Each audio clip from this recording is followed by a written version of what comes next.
All right, Zach and Daniel, just give me the green light when you're ready to start. I think we can go ahead and get it started, Corey. Okay, perfect. Well, first off, I want to thank everybody for joining us for today. This is one of our first Apex-wide meetings and a very important one that we'll be discussing cyber data rights. Before we get started, I do want to thank Samira White, Danielle Grunwald, Rodney Cowitt, and others who have put this event together for us today. We have a very special guest in the room, Dave Metzger, who has dedicated his professional career to the cyber space and is a world-renowned expert in cyber and specifically cyber data rights. And so I know our teams have quite a bit of questions about cyber data rights through our day-to-day operations in Apex 4 and our relatively recent, I would say, entry into cyberspace in 2018. And a lot of questions come up about how to apply the data rights and et cetera. And so Dave is here to kind of give us some background on that, to be able to answer some questions as well. I also want to thank our partners in OGC who are on the call with us today. So the general counsel legal team that supports our office today is here to help us understand a little bit more collectively what cyber data rights means, and then to also have that spearhead us into future conversations about how we can apply the cyber data rights to our procurements and our projects. So thank you for our OGC team being here as well. So I don't want to spend too much time, but I do want to introduce Dave. As I mentioned, Dave has been a lifelong proponent of the cyber program.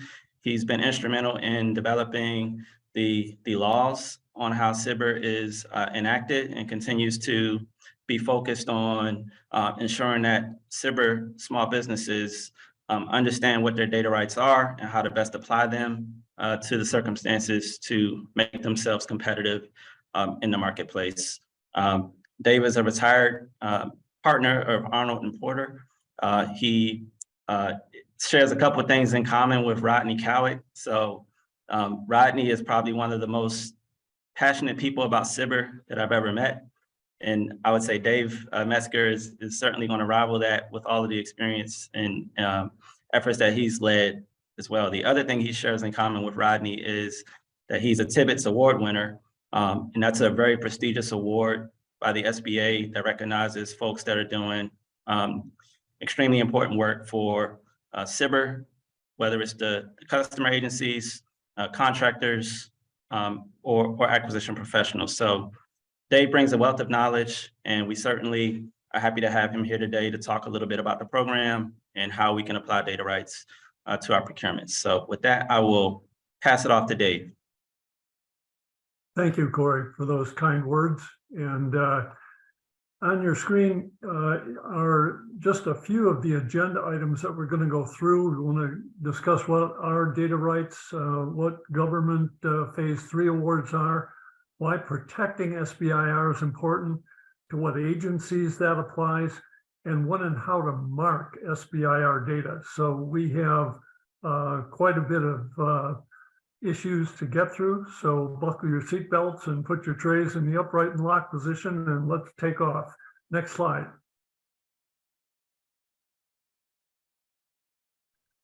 First, let's discuss what are data rights. Next slide.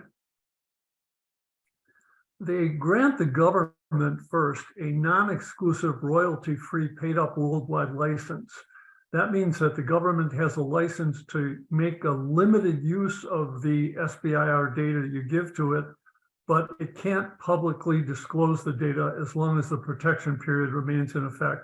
That last part, not publicly disclosing the data, is one of the most important attributes of SBIR data. The data rights protection changed in 2019. It's now 20 years from the date of award. That's a fixed period.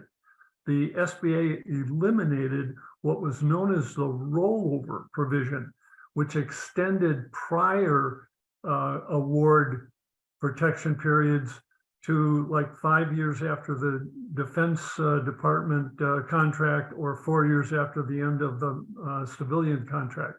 That extension period is now gone, and the 20-year period replaces it. Government disclosure of data like SBIR data could actually ruin the SBIR's potential market. If anybody can copy it and big firms could make the product, they could preempt the SBIR's market very easily, and the SBIR couldn't compete with them. So the non-disclosure obligation on the part of the government is a market protecting provision. Next slide, please. There are three essential attributes of SBIR data. And I'm going to refer to SBIR data. I won't keep repeating STTR, but under the new policy directive, they both are treated equally.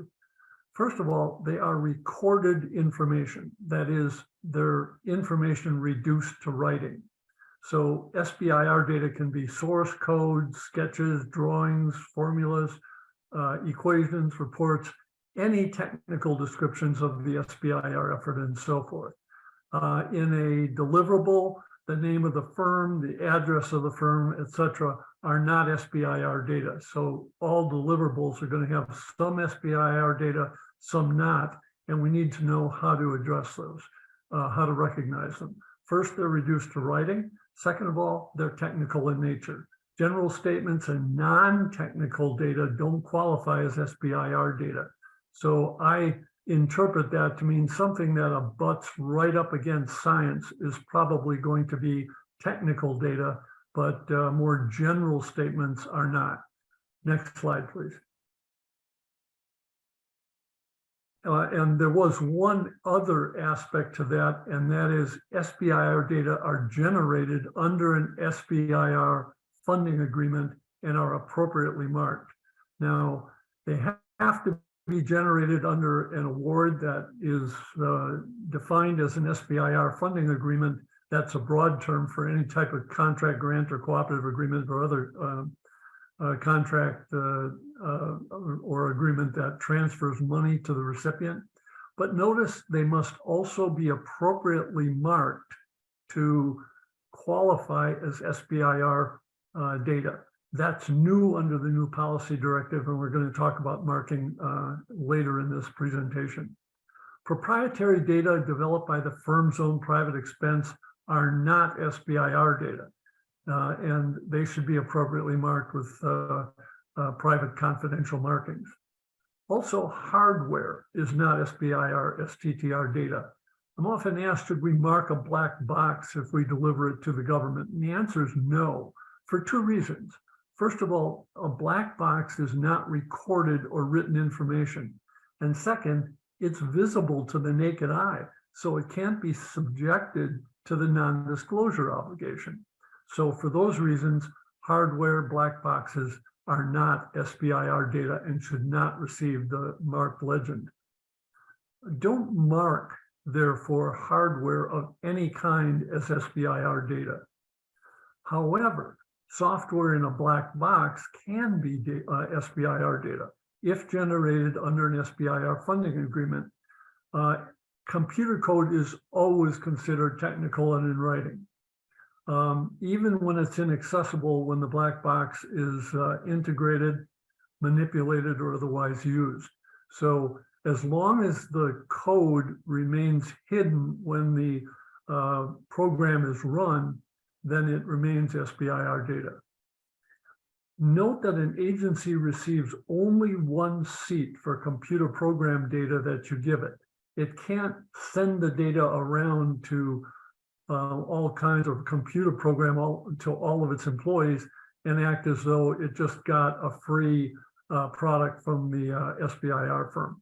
That's part of what was referred to earlier as limited use of the data. Under the SBA's policy directive, any data that are delivered must be marked with the appropriate SBA data rights legend. We're going to talk about that. There's a slightly different legend for DoD now. Next slide. It's important to know that the directive, the policy directive, despite its term, has had the force of law and is a regulation since 1992.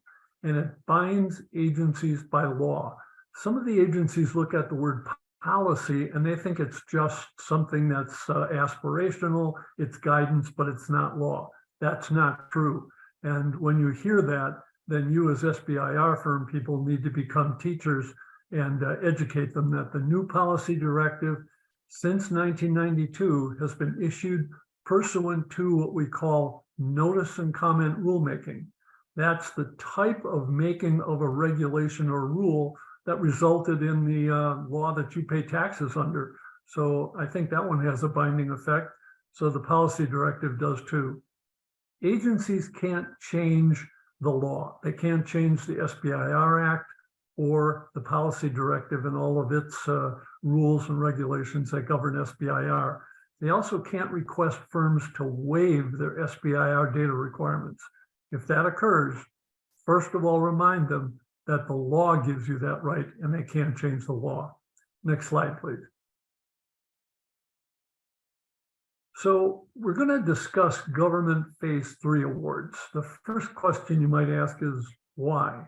And the answer is because SBIR phase 3 is the most complicated phase of all of SBIR. Phases 1 and 2 kind of come off sort of without a hitch. And except for sometimes the duration of time between awarding them, it's phase 3 that raises the most questions. And in the government's mind, they're always asking, just because it's a phase 3, do we have to apply data rights to it? So that's why we're going to discuss phase 3 awards. Next slide, please. What is a phase 3 award? Let's define it. In the policy directive, a phase 3 is defined as an award that derives from, extends, or completes prior SBIR STTR effort with non-SBIR, that is non-set-aside funds. I want to just give one sort of bit of history, and that is when we offered that definition to the Office of Management and Budget, they completely objected to it. And the reason they objected to it was that it would result in way too many phase 3 awards. So we had Denny Hastert, who then was the Speaker of the House, who was giving a speech in the rotunda, include this statement in his speech: I want that SBIR policy directive on my desk within 2 weeks. Well, OMB didn't have time to alter our language, so it went in the way I'm just now going to describe it. Derives from means the award phase 3 work in the statement of work traces back to prior SBIR effort, usually a phase 1 or a phase 2, but it could be only a phase 1. You can go from a phase 1 to a phase 3, but there has to be some kind of prior phase 3 work. Extends means that despite the fact that the application under consideration in the current award was never mentioned in phase 1 or phase 2, extends means that that new application can be a phase 3 if it traces back to prior SBIR work.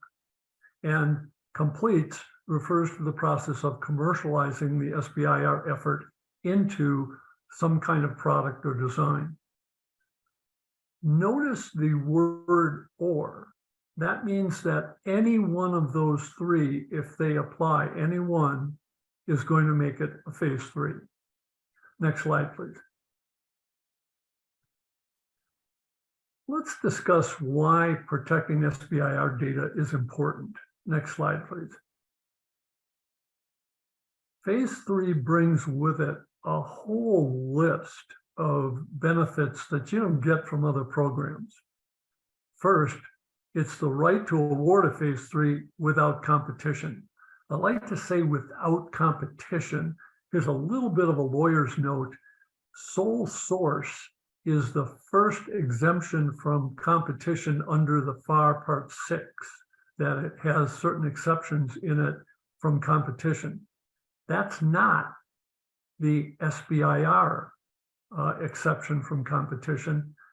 SBIR triggers exception 5, the other law exception. And that one says that if there's any other law that authorizes awards without competition, then you can do it. And that's what SBIR triggers. And so it's the SBIR Act and the policy directive that trigger this awards without competition. That's why I like to use the term awards without competition rather than sole source. SBIR, STTR data impose that protection and non-disclosure obligation on the part of the government. The phase threes are exempt from SBA size standards. So we see large firms purchasing, acquiring SBIR firms, and because they now own that prior SBIR effort, they can receive phase threes regardless of their size. So these multi-billion dollar firms can get phase threes. There's no limit on the number, award dollar sign, duration or time between phase threes. I like to say facetiously that there probably is a dollar size limit on a phase three. It's probably $1.1 trillion, which is the size of the federal budget, but usually we're not going to award a phase three that deprives all other agencies of any funds. The right to a phase three mandate, it accompanies the phase three. The SBIR firm has a right to be awarded a future phase three award to the greatest extent practicable. And we're going to discuss what that term means a little later. The award without competition also applies to subcontracts. Subcontracts can be phase threes and phase threes can be subcontracts. That's important to know when an agency directs you to work with a large prime to insert your SBIR innovation into a large platform.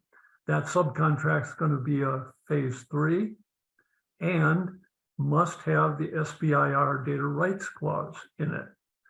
The large firm might look at that and say, that innovation is in our area and could compete with us. We kind of don't like it. So when you ask them to give you the SBIR data rights clause, their patent attorney will tell you, well, we don't have that clause in our contract. We can't flow it down. To which you as a teacher reply, you don't need to flow it down. You insert it into our subcontract. Well, we can't do that. Where do you go then? You go to the government.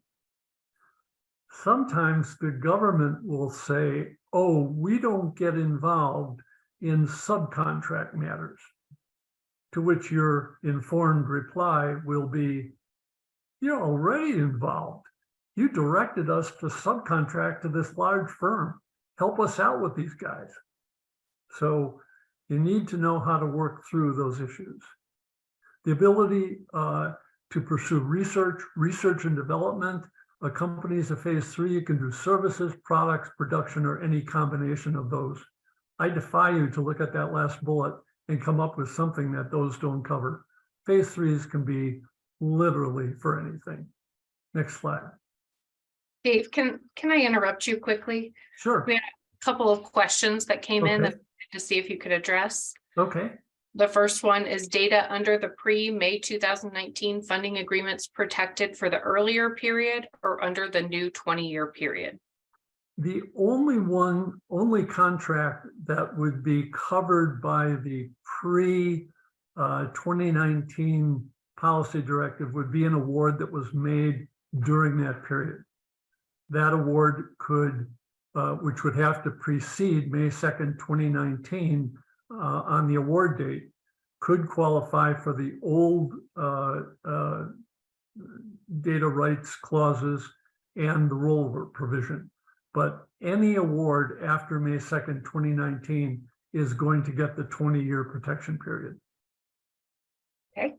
And the second question, we often get questions about whether it is appropriate to award a phase three without further competition if the prior SBIR data protection period has expired. Can you address that?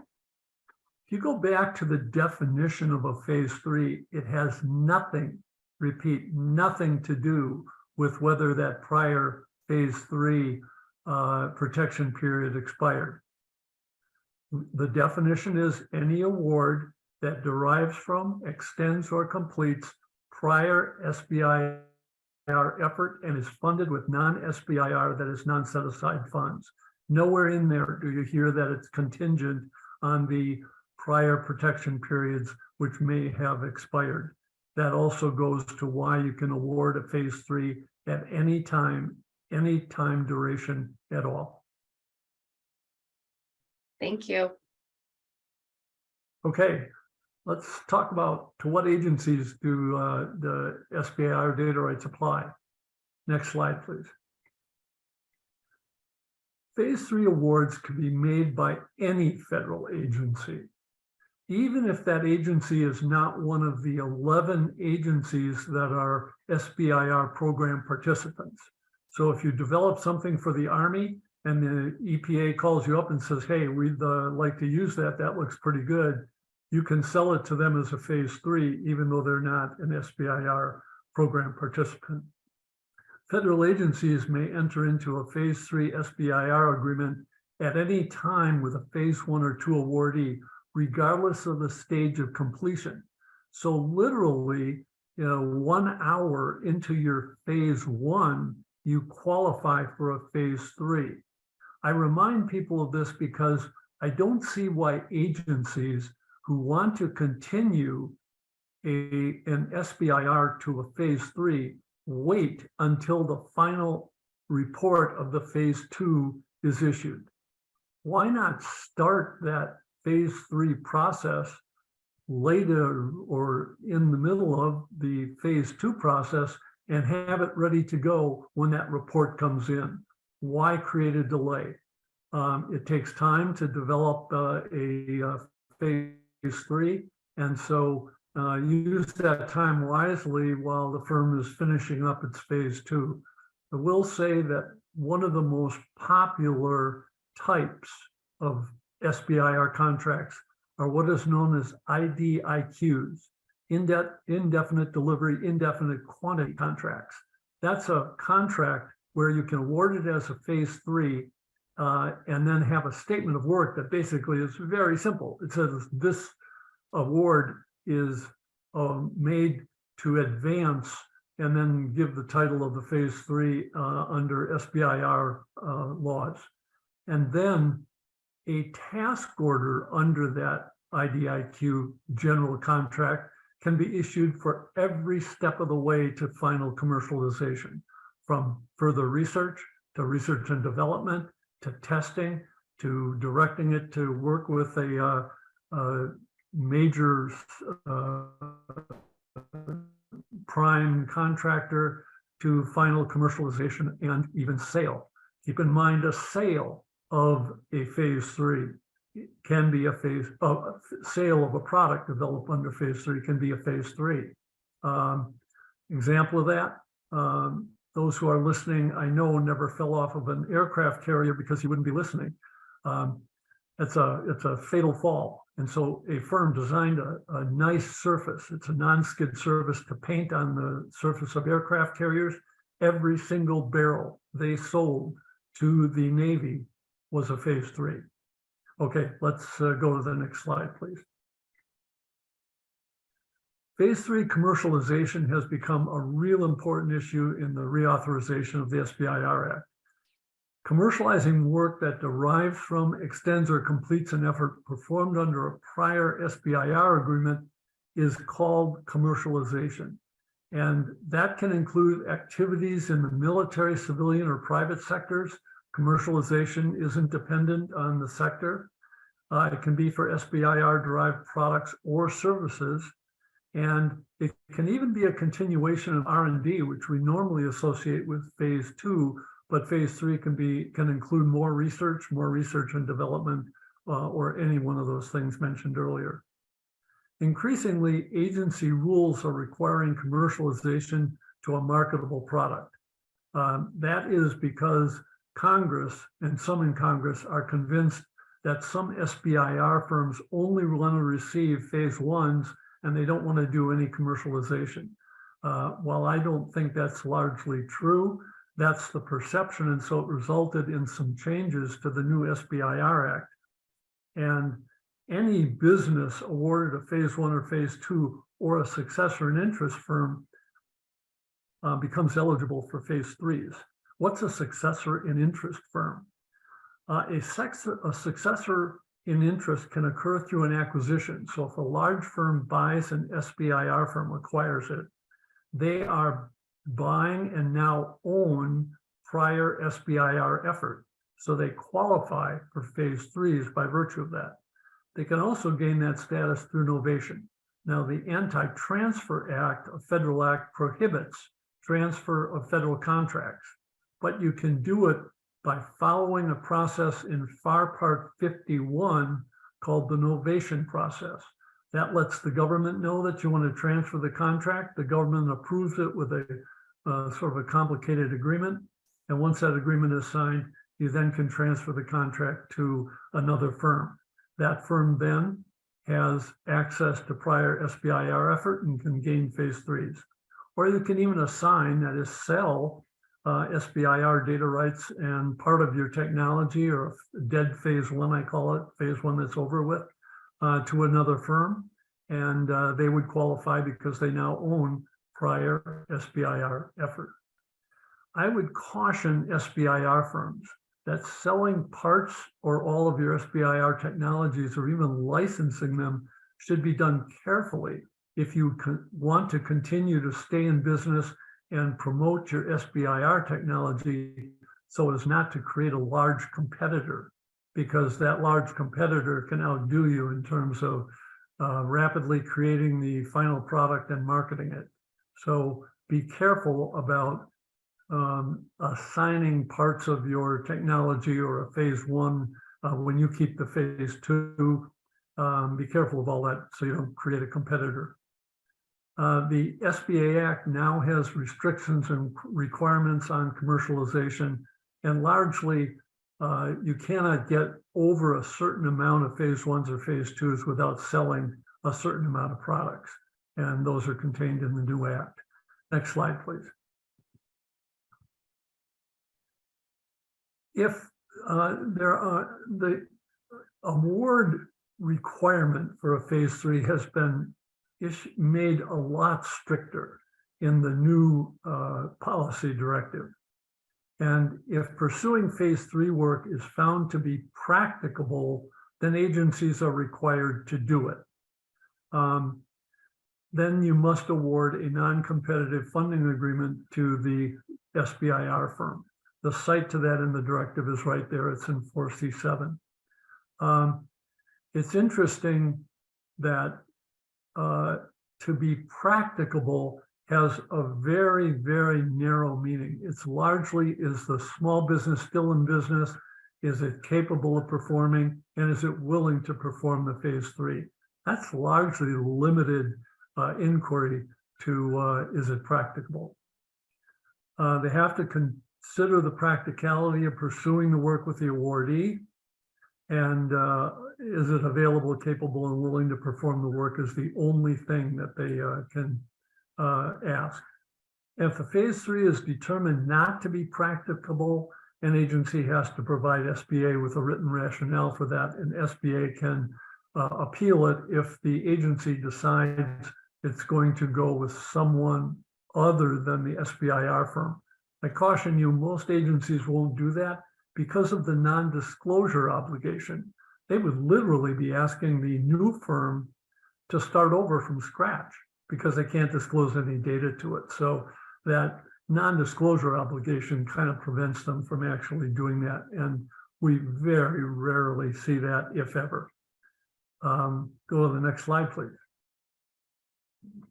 Let's talk about marking SBIR data. Marking is always a subject of some questions to me. Next slide, please. There are three elements to the SBIR STTR legend. The legend is contained in the new SBIR clause, which is located in Appendix 1 of the new 2019 SBIR policy directive. That was a major rewrite, and that's why we refer to it as new, even though it's 2019. It's been amended since, but that new legend has three elements. First, the title. It's SBIR STTR data rights. That's the title. It has a 5-row chart in it that must be filled out. You have to supply the funding agreement, the award date, which are both on the title page of any funding agreement, a date 20 years out from the award date, the awardee's name, and the awardee's address. The name and address usually the firm can get right. The paragraph of text describing the government's rights and obligations is a vital part of that legend and must be included word for word accurately. Make sure that it's accurate. Next slide, please.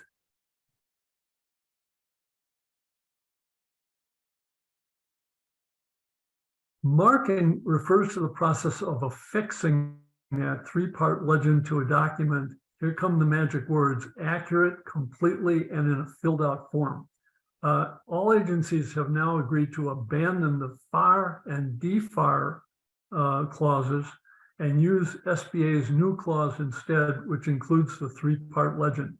There's only one exception to that, and that is the Department of Defense amended its original DFARS clause effective March 17, 2020 to reflect the 20-year protection period and SBA's new clause, albeit in sort of new DoD form.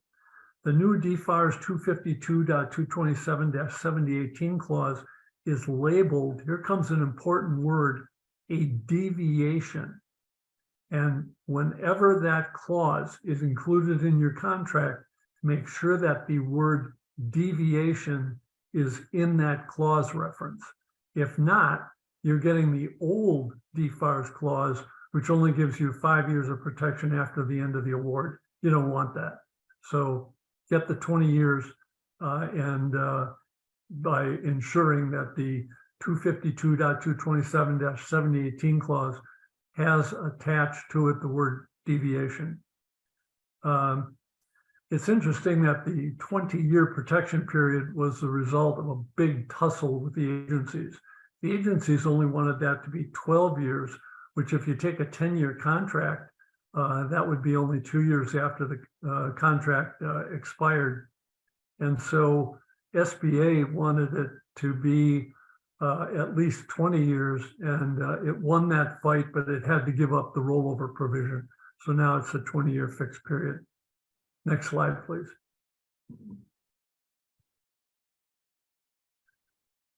These are important considerations that are now included in this new policy directive. Failure to mark or to mark SBIR data delivered to the government inappropriately gives the government unlimited rights in the SBIR data. What are unlimited rights?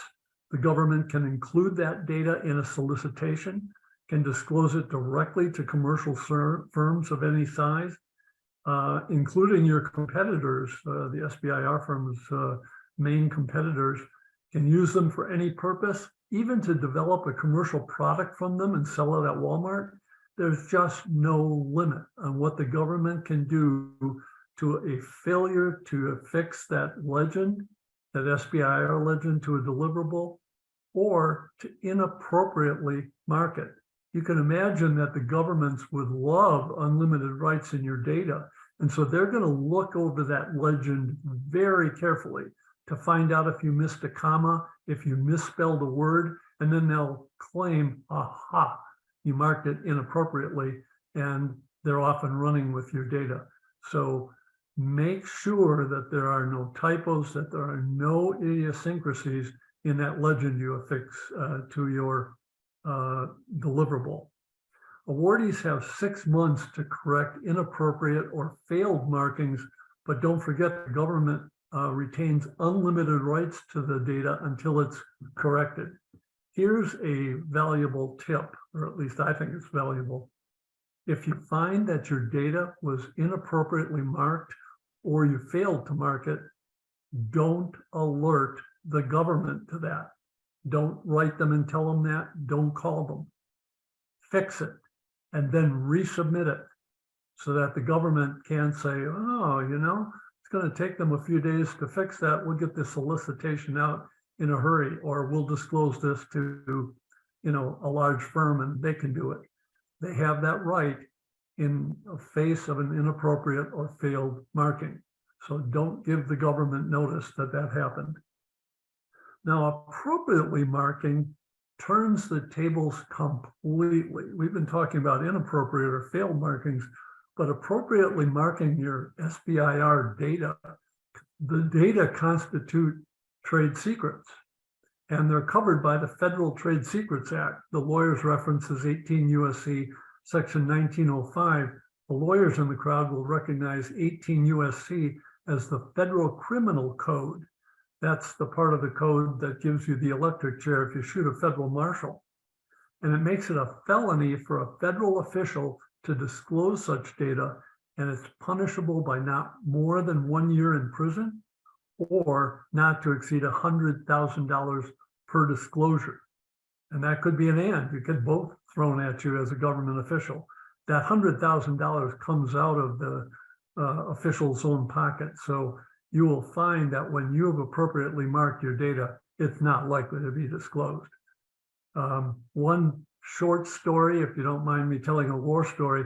I was in a conference room decades ago with a Army lawyer, and it was early in the SBIR era, and we were discussing marking, and he looked at me and he sneered, "What if I just disclose it?" And I did this to him. I kind of did that with my hands, and I framed him. And he said, "What are you doing?" And I said, "I just want to see what you look like in a jumpsuit." He changed the subject, and we moved on. Okay, next slide, please.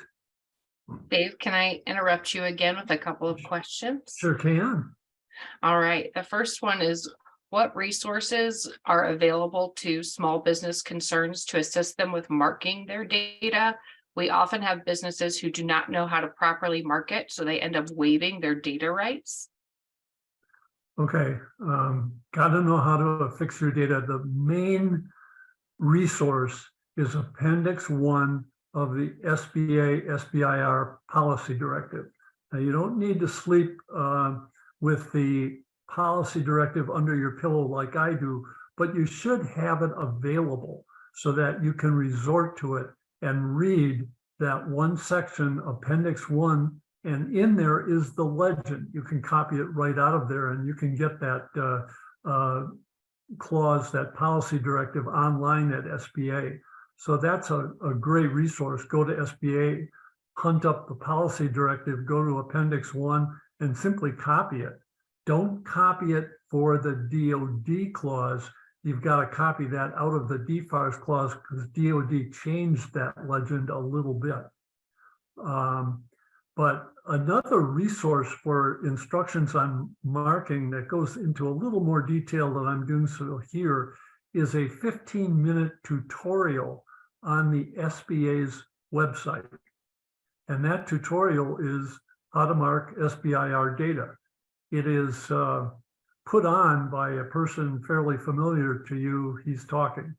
So you can use that as a tutorial if that would be helpful. Does that answer the question?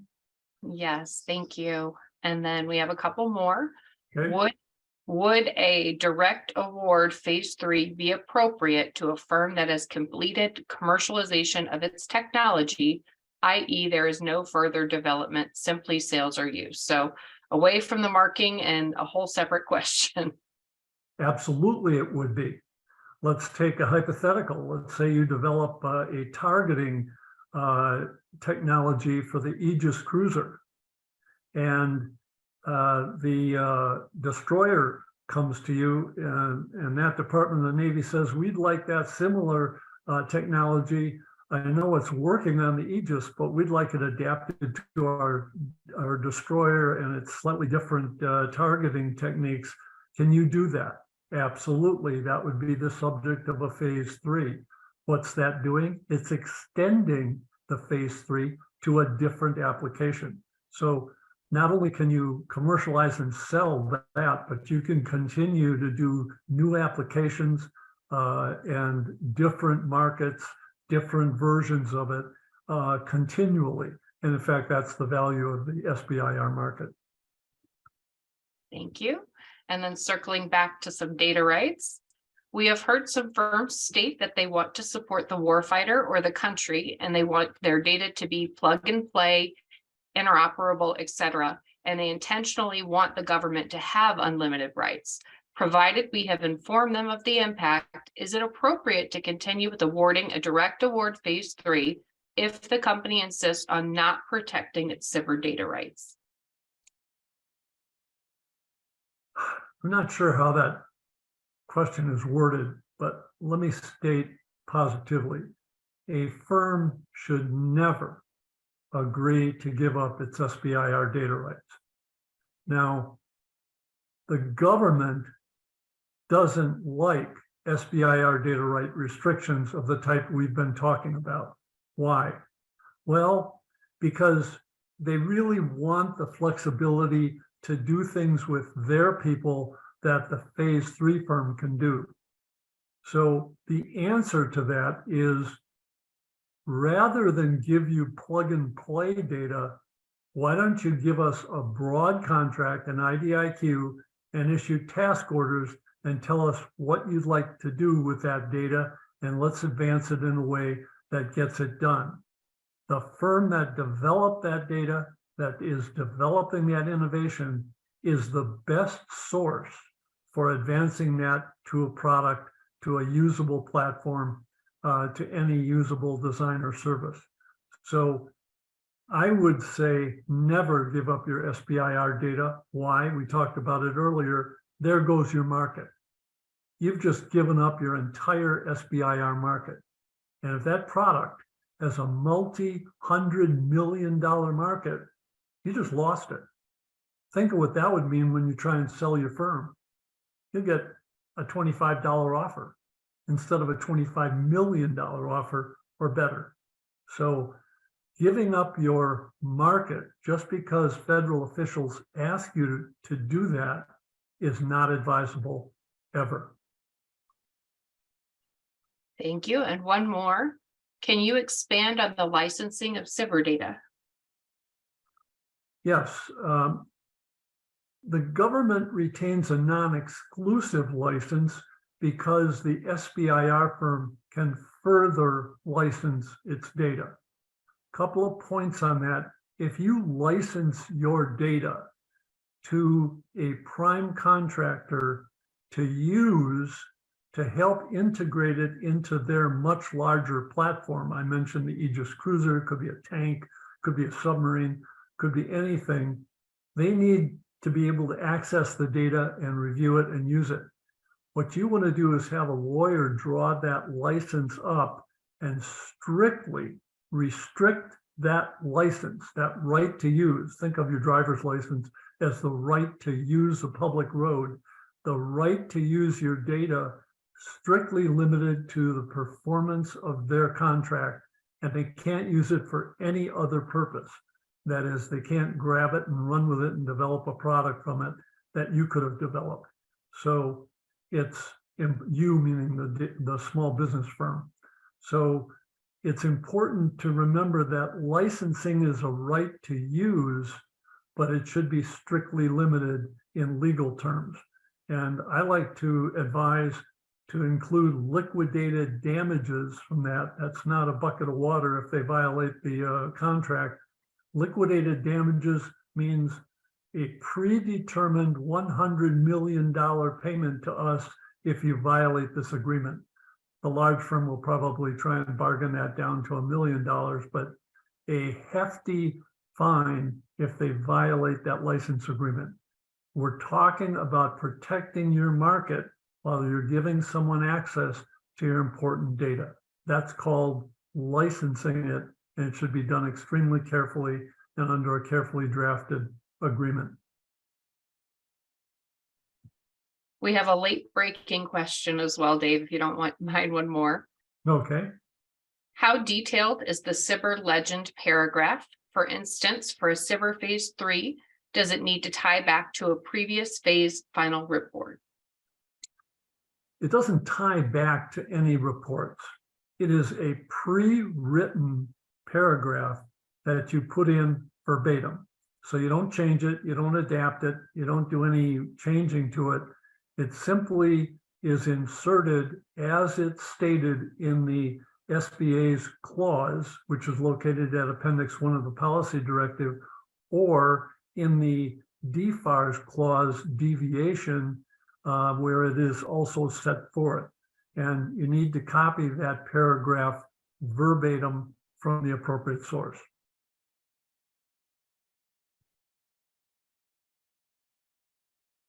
That was all. Thank you. Okay. Talking about that legend is pretty long, and it should be included on the title page of any submission that contains SBIR data. So you'll have the title of the SBIR, the innovation, whatever you have it, and you'll have that legend written out on the page in all three elements. Now, if you try and include that on every page, because the policy directive requires it to be included on every succeeding page, you're only going to get 1 or 2 or 5 lines per page on that, and your report's going to be 100 pages long instead of 20. Therefore, to avoid that kind of waste of paper, all of the agencies and SBA have accepted a shortcut for the succeeding pages. And I'm going to read it to you. It's on the slide. On succeeding pages in the footer, you can put this page governed by the SBIR STTR data rights legend set forth on the title page, which is incorporated herein as if written out in full. That's placing the legend on every succeeding page. And that shortcut allows you to save an excessively long report with the clause written out on every page in full. Okay, next slide, please. Here's some do's and don'ts. Apply the required legend to all documents containing SBIR data, irrespective of the type of funding agreement. I'm often asked, do we need to include it on an OTA? Yes. Same as a grant, a contract, a cooperative agreement, even a task order under GSA, whatever funding agreements you have, make sure that the legend accompanies all submissions of SBIR data. A one don't is do not affix the SBIR data legend to a proposal. Proposals have their own protection of important substantive information, and that protection is located in the FAR. It allows the government to disclose some things, but not technical information like your SBIR data. So you rely on that protection, and you don't include the SBIR legend on a proposal. Next slide, please. There is something called support services contractors, and they sign a non-disclosure document with the government. And under that agreement, they become bound by the Federal Trade Secrets Act, just like federal employees. So you don't have to worry about their access to your data. What are support services contractors? Think of their contract as allowing them to sit right next to a federal employee and see everything and know everything that that employee knows, and see everything that that employee reviews. So they may review your data, but under that non-disclosure agreement they signed with the government, they can't disclose it either. In reports and submissions, here's a little piece of advice.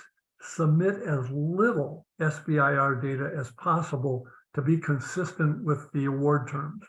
So if the award terms, the statement of work, requires you to submit a certain amount of data, you need to do that.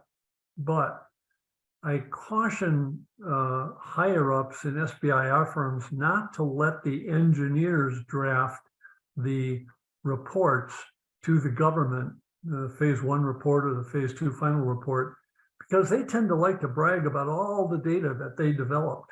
And you don't want to submit all that data.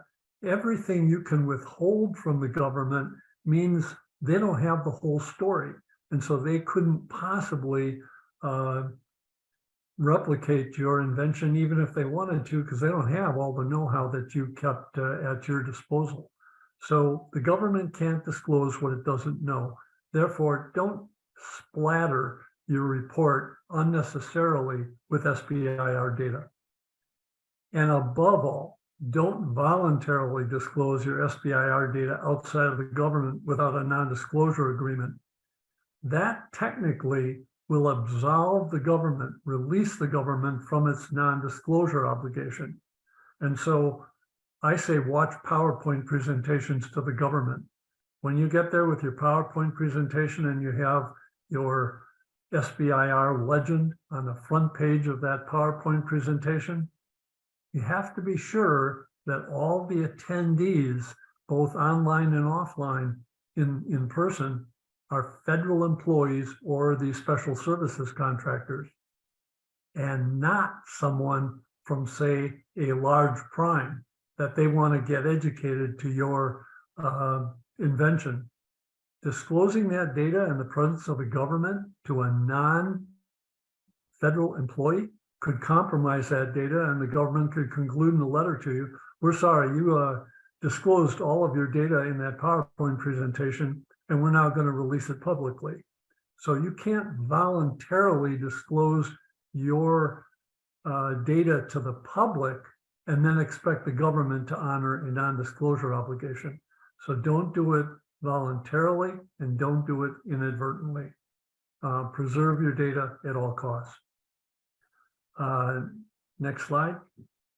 Dave, I have a couple more questions for you. Okay. Perfectly timed. Get to them. All right. If a company plans to use prior SBIR data, which is still within its protection period in performance of a new SBIR funding agreement, does the company need to assert SBIR data rights for that data? SBIR data are data generated under an SBIR contract or funding agreement. So if you are going to reference that data in a deliverable to the government, then you need to protect that data regardless of where it was issued. So if you have a combined document to the government that talks about your phase 1 data and phase 2 data and now some prior phase 3 data, all of that is covered by your legend and you must mark it. So it doesn't really matter in a deliverable to the government what phase that SBIR data was developed. It still needs to be protected. If the protection period has run, I think that probably is not something you need to keep track of. I would just include it with the legend, which covers all SBIR data that still need to be protected. It would be the government that would try and parse that bit by bit and try and convince you that this bit is expired, but that's not. And so if they want to pick a few bits out and say that can be disclosed, fine, don't fight them. They can't do anything with it without the others. But mixed SBIR data all needs to be protected. And then circling back to kind of the innovation area, successor and interest area, if a small business is in process of their phase 1 or 2 and is acquired by a large business, can the large business apply for a phase 3? Absolutely. By acquiring the SBIR firm, the large firm acquires the prior SBIR data. And so they can receive a contract that is traces back to or derives from prior SBIR data because they now own it. Now you can't, as a large firm, license your way to a phase 3, and you can't subcontract your way to a phase 3. The only way you can gain phase 3 status is acquire an SBIR firm, novate an existing pending contract, or purchase, acquire some part of SBIR prior SBIR work in the form of maybe a expired phase 1 or part of the technology or whatever. But Certainly a large firm, once it's acquired, an SBIR firm with all of its prior SBIR work now qualifies for a phase 3. Thank you very much. And that is all of the questions that we've received. I would encourage anyone, if they have any additional questions, to go ahead and type it in the Q&A box now, and we'll feed them to Dave and then end. But if we don't have any more questions, then we'll let you know. So I'll give it a minute, Dave. Sure. And of course, Rodney says a huge thank you to Dave, naturally. Oh, you're welcome. My pleasure.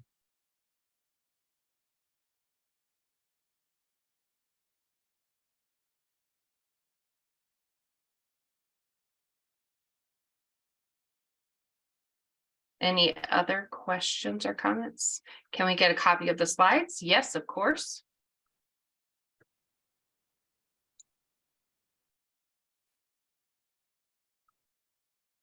All right. Well, I think that's it, Dave. Again, thank you very much. I'll echo what Rodney says. A huge thank you to you. We really appreciate your time and your expertise. And I'm going to go out on a limb and say we may be reaching out to you if we have more questions. Please feel free to do so. Thank Feel you. free. Okay. You're welcome. Oh, we did have one other question. I'm sorry.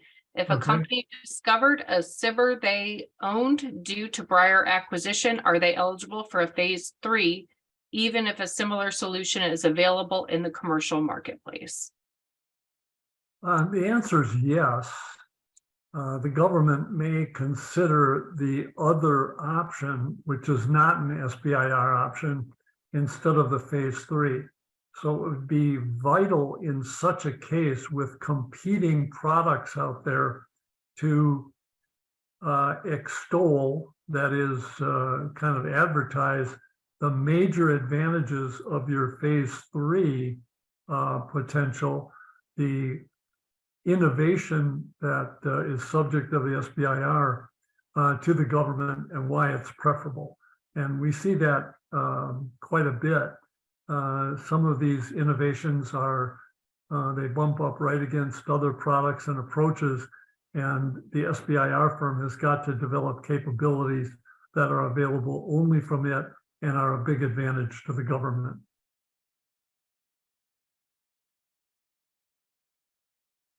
Okay, and so the follow-up is, so that would suffice, maximum extent practicable. Yes. The existence of another product, an alternate product in the marketplace would probably prohibit a sole source contract, because it's not the only source for that product that is so similar it's not different. But when you're making an award without competition under Part 5, you can do that simply because of the 5th exception to competition. And it doesn't matter that there's a similar product out there.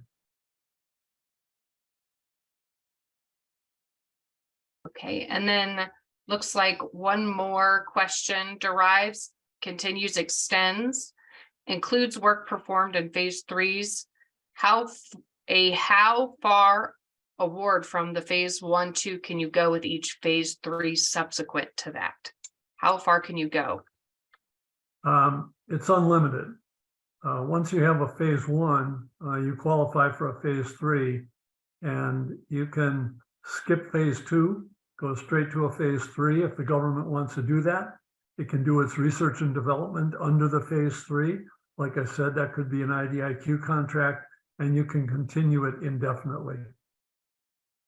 Now, there are some DoD limitations on the duration of awards. Those would probably apply to SBIR as well, but you can keep awarding phase 3s indefinitely. All right, well, we have hit our time, so I will go ahead and close it out here. But again, thank you so much for your time and expertise, Dave. We really appreciate it. I hope everybody has a great rest of their day. You're welcome. Thank you. Bye-bye.